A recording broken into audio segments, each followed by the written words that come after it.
Hi, I'm Lynn White and I'm with Butler County Stream Team. I'm going to show you today the procedure for collecting a water sample. Now the procedure actually starts at home, where you have to make sure you have everything you need for when you get out into the field. So you'll have your cooler and hopefully you've got a chilled ice pack. I sometimes forget to put mine in the freezer, and so I end up getting a handful of ice cubes and throwing them in a Ziploc bag. But as long as you've got something that will keep the samples cool when you put them in your cooler, then you're good to go. You should also have your safety vest. Anytime you leave your vehicle when you're collecting the samples, make sure you've got this safety vest on, because most of our sites are along roads from bridges. So make sure you've got your safety vest.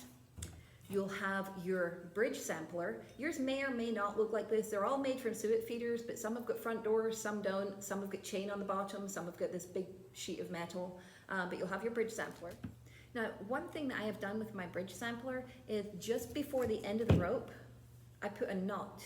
And that's so when I'm lowering it, I can tell when I'm getting close to the end of that rope. You'll need your labels, which we send you at the beginning of the year. But if you lose your labels some point through the year, just let me know and I can resend them to you for you to print off. And you should have a bag and a rubber band for attaching that label to your bottle. The bottle itself will have a number etched in the lid. Now this is an old one. This has got 18 on the lid and 18 on the base. And the reason for that is we can only use these bottles for 3 years. So come sampling season for spring 2021, we'll have all new bottles, and they'll actually have 21 etched in the lid and into the bottle base. So make sure that those are the correct year. So look for the 21, top and bottom. Don't forget to take a pen with you. I have done this a ridiculous number of times where I've gone out into the field and not had a pen. And so I've actually saved the information in my phone, got to lab, and then filled it out there, or I've got to the cooler and used the marker from the sign-in box at the cooler. It's a good idea to use a pen that will not smear everywhere if the ink gets damp. I have used gel pens in the past, and that ink is kind of spread out as my fingers are damp and it's getting the paper damp. Now, back to the label. So you get your labels, they will be pre-filled out with your name, the sample ID, the sample location. The things you'll have to fill out are the time, the date, any observations, which could be hey, they've chopped down a whole bunch of trees right next to the bridge, or they're building a subdivision, or they're building a factory, or hey, I saw a turtle. So you can make those observations on the bottom. We also ask for observations on the back, and we end up putting them in this kind of pre-formatted answer list because we were getting lots of varied ways of saying that it kind of rained a little bit the day before. Or it's kind of warm, but it's heating up. So we've got these on there for you to circle. So make sure you circle for the temperature and the amount of sunshine for the weather.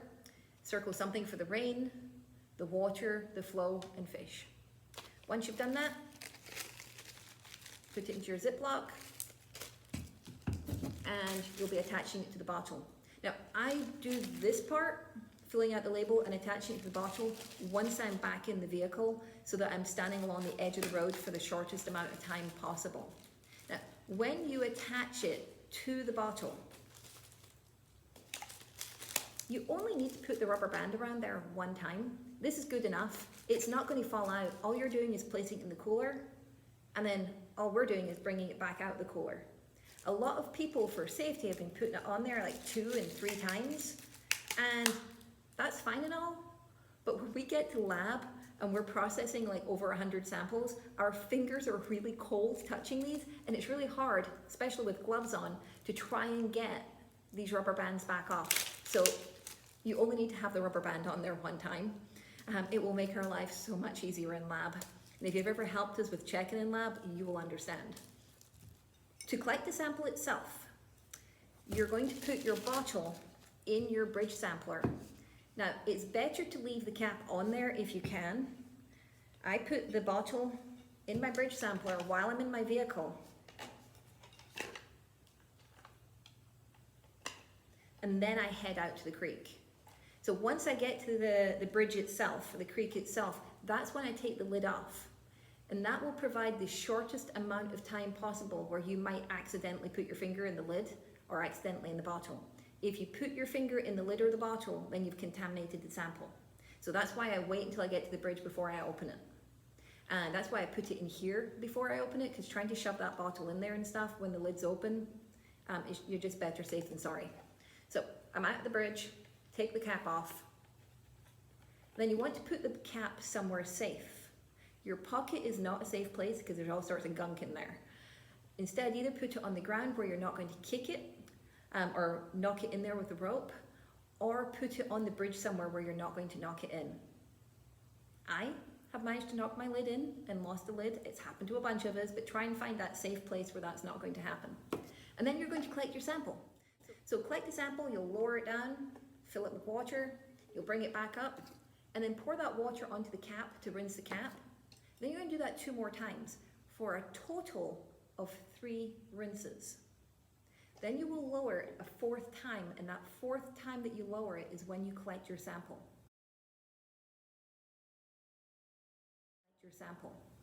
So you're going to collect the sample. Hopefully you can fill it as far as possible. In some of our rivers that is not a problem because there's always a ton of flowing water. Other ones, it's kind of hard sometimes to fill it. The reason we ask you to fill it as far as you can is because in lab it takes at least half of a water sample to run all of the tests. And in lab we actually have to do duplicate samples. Every 10th sample we have to do a duplicate from. And so we need that entire bottle to be able to do the lab duplicate. And the lab duplicate is to check to make sure we're not messing anything up in lab. So try and get it as full as possible. Go ahead. So remember, every time you go out, you might not be able to get a sample. I've got flowing water here, but it's going to be really rough to get a sample without this bouncing off the bottom and stirring up sediment. Whenever you're stirring up the sediment, you'll be giving us false readings for turbidity, and that sediment will also have some nutrients bound to it as well, which will give us some false readings for some of the other stuff. It won't give us the true kind of average flow of the creek at that time.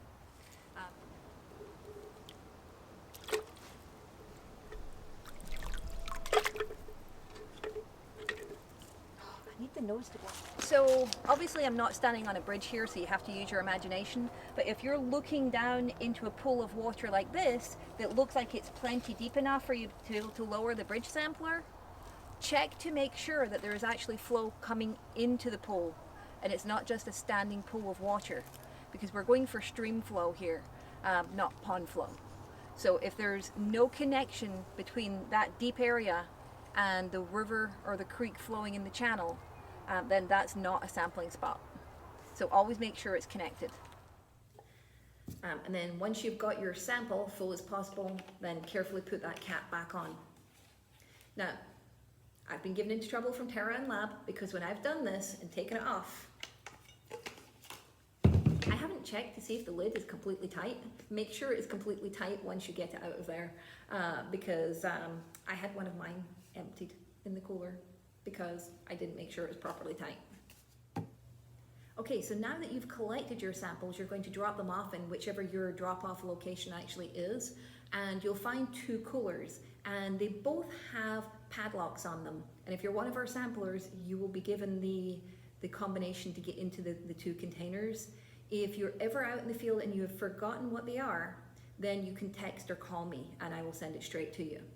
But you'll open up the cooler that has the ice in it, place your sample in there on top of the ice. You don't need to bury it, just place it on top of the ice and close that lid as quick as you can, because we've had a problem with a lot of these coolers. The lid's been open too long and so the temperature has risen too far, and we have to keep these samples below a certain temperature for them to be accepted. The other cooler is actually the lockbox where you will find the sign-in sheet. And the sign-in sheet, at the very top, you'll see that someone signed that they dropped it off, and they'll have put the time they dropped it off and the temperature they dropped it off. When you sign for yourself, you'll find your name, sign the line, and put the time. You don't have to worry about putting the date or putting the temperature of the cooler. You're just doing your signature and the time you dropped it off. Now, if it's a month where we asked you to collect a duplicate sample, if you can put +1 next to that sample ID, and that way you're not only signing in your samples, but you're also signing in your duplicate as well. So if you have any questions about sampling, then you can contact me through my email. and my phone number, which are both found on the Butler County Stream Team.org website or on the Butler SWCD.org website, because I work for Butler Soil and Water Conservation District. So any questions, get in touch, and otherwise, thank you for sampling.